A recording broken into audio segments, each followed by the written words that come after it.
iPhone hancur padahal cuma lupa password. Kronologi pemilik konter di IP Palembang ditembak.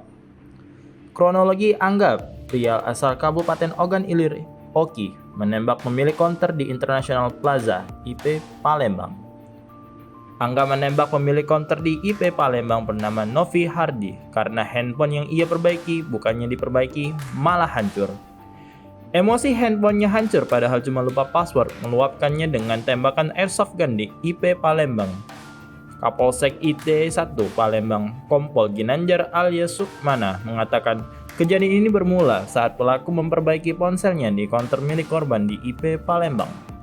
Menurutnya, peristiwa penembakan itu terjadi pada Senin 26 September 2022 malam. Saat pelaku mendatangi konter korban dan mengetahui HP-nya rusak, pelaku kesal dan terjadilah cekcok dengan korban. Sehingga terjadinya tembakan ke atas oleh pelaku satu kali menggunakan airsoft gun yang disertai pemukulan terhadap korban di bagian kepala. Sedangkan pelaku Angga mengakui perbuatannya telah menembakkan airsoft gun satu kali yang disertai pemukulan terhadap korban.